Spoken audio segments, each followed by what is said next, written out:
Greetings to everyone. For Independence Day, I'm going to do some straight talking today for the good of the country.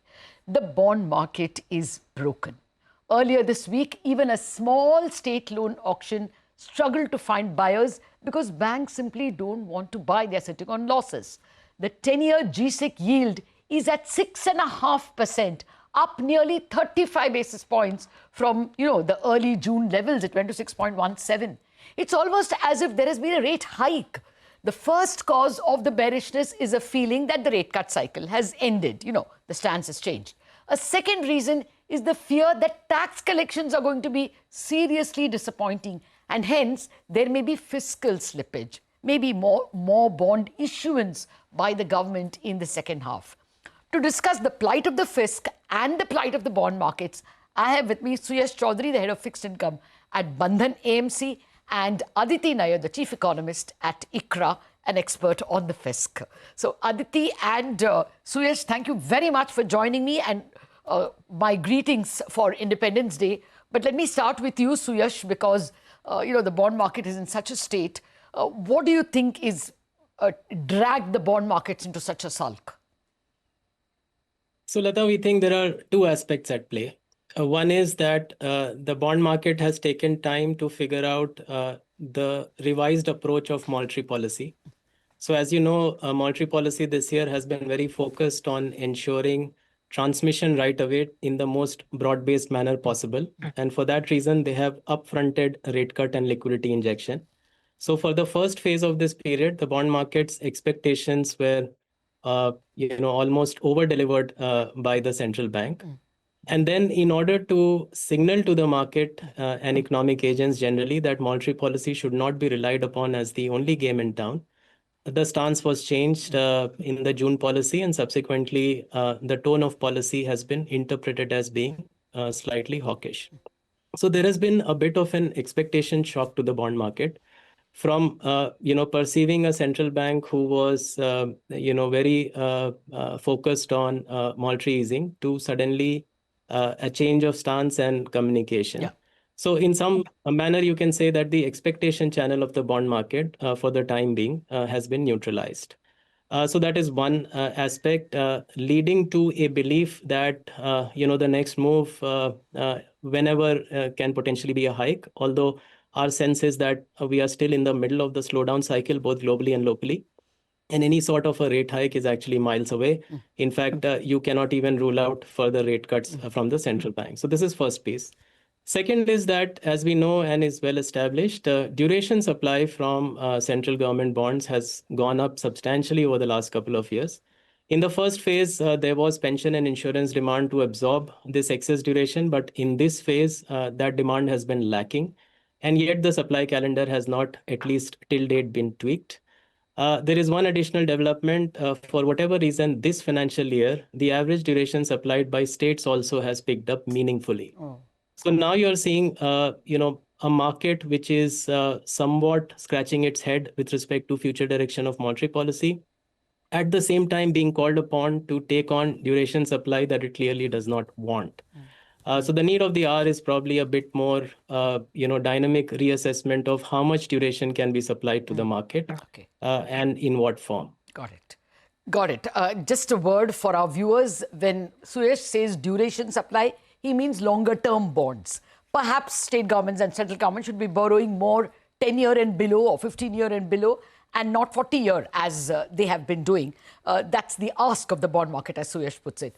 But Aditi, let's look at the fisc. I mean, we discussed enough about the rate cuts and rate cycle. We'll come to that if time permitting. But is the fisc going to face a situation where it may have to issue more bonds, or the fiscal deficit has to be higher? Because the tax collections, corporate and income tax, although, the first returns we will know only in August, the date has been extended, but still it is abysmal. Tax collections are flat year on year. And there is an expectation that a package should be given to the exporters who are suffering. So is it a real fear that the fiscal deficit may be higher?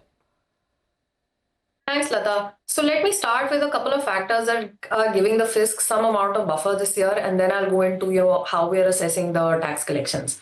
So first of all, we talked a little bit about this earlier this week on the nominal GDP side. I'm going to start with that. That's the denominator. We're going to assume that Government of India is going to try and keep its fiscal deficit at 4.4% of GDP, which is what the budget estimate for this year was.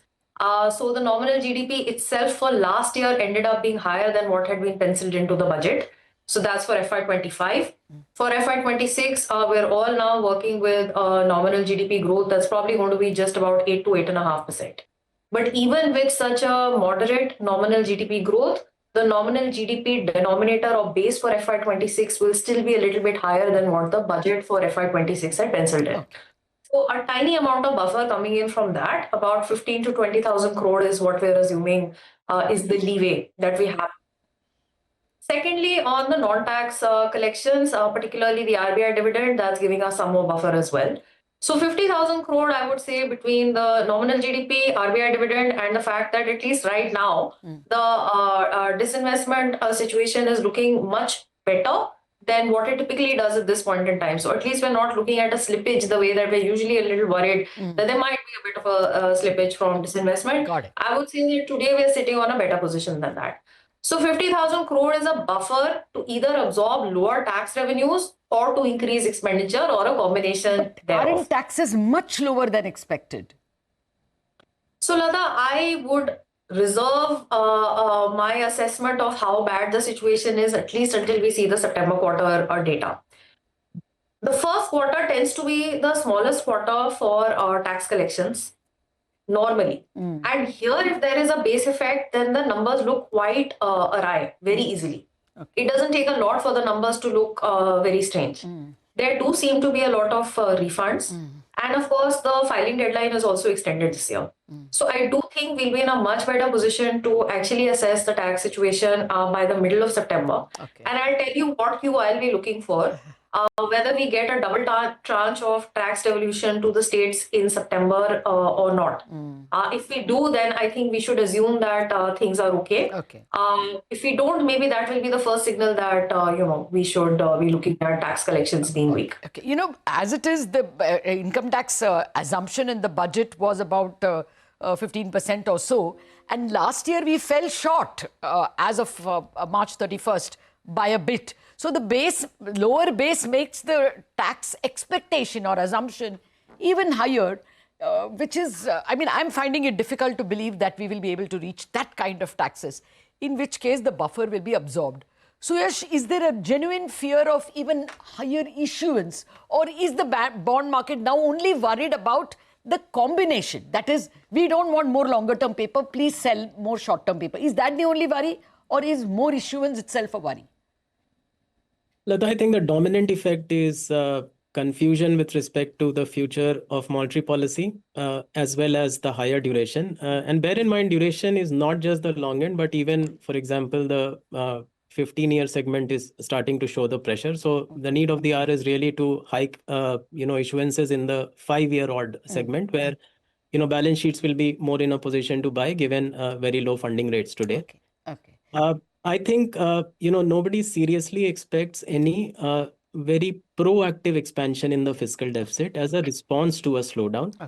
Some expansion owing to a shortfall because of nominal growth slowing is, well par for the course. And I think the bond market will accept that. It needn't even translate into more dated GSEC borrowing. It could very well be funded by some amount of treasury or other sources if required. So I won't say, that is a fear that is as yet a big portion of the bond market sell-off. So let me squeeze in the other problem which I think the bond market is facing, the quality of buyers and sellers. Last year, we had good buying by the insurance companies and we had that bond inclusion. So the FPIs were buying. Those two are absent now, and banks are also absent because, there has been a change of rules on how you account for HTM, held to maturity. So do you think three buyers are absent now? FPIs are absent, insurance is not buying much, bankers are not buying much. Absolutely. In fact, sometimes we joke that it will be a better thing if part of the government borrowing could be done as corporate loans from banks, because, everyone is wanting to do more loans. Pricing there is much more aggressive, and yet mark-to-market risk, as you suggest, appetite for that has diminished substantially. There are ways around. It's just that transmission was from the bond market also needs to be on the radar of the central bank, because clearly this massive widening in term spreads without a fiscal stress in sight is something that is at least impeding transmission via the bond financing market, and it should be part of what central bank watches, we hope. I agree with you. And let's see. Insurance companies have also clearly let down the bond market. Aditi, can there be a reigniting of hope of a rate cut?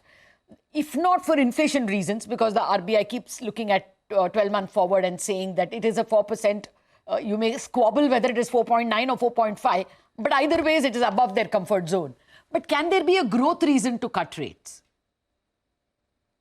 Well, Latha, as of now, we think the growth reason to cut rates will take quite a bit of time to really manifest. When we spoke earlier this week, we discussed our views on the GDP growth for Q1. We're penciling in a 6.7% GDP expansion in Q1. And we fear that that's going to be the highest quarterly print for this fiscal year, because a lot of the growth impulses have been upfronted in a sense. We've had very high capex from the center in the states. We've had upfronting of exports to some geographies as well. So these drivers of growth are likely to taper off as the year continues. But you will end up with growth prints that are possibly going to be sub 6% by Q3 or Q4. And even the high frequency indicators may only start showing that stress much later in the year. So inflation uptrend is going to give you bad optics for a rate cut, and the growth optics for a rate cut will also be quite back-ended. My baseline expectation is that we're now in an extended pause scenario. I'm not sure we can count on a rate cut. Okay. Yeah, by the time you get to know that the third quarter GDP is, sub 6 or maybe just about 6%, it is going to be February. So will we get a December rate cut is a bit of a question mark. February, perhaps we can expect. Suyash, to wind down the conversation, what is your ask? If you have to ask the governor something or the finance minister something, what does the bond market want? So first is to restore the expectation channel for transmission. See, nobody is really asking for meaningful further rate cuts. It's just that, the slowing economic cycle, both globally and locally, still has some room to run. Whereas, commentary almost suggests that this is the end, or at least that's how the bond market has interpreted it. Yes. The first task is to, basically try and restore the expectation channel that we are still in the middle of a particular phase of the economic cycle. And, that obviously will have support from the central bank. To be fair to them, they have been hinting in that direction, but probably the bond market wants a little more clarity. Second is a bit more, active duration management of supply, or, the tenure of bonds that are supplied to the marketplace, given that India doesn't really run any meaningful refinancing risk. Most of what is borrowed locally. We are running a current account deficit, which is 1% of GDP. Or even less. So, we don't really have any meaningful refinancing risk. We are a solid macroeconomic story where hopefully structurally bond yields will be lower.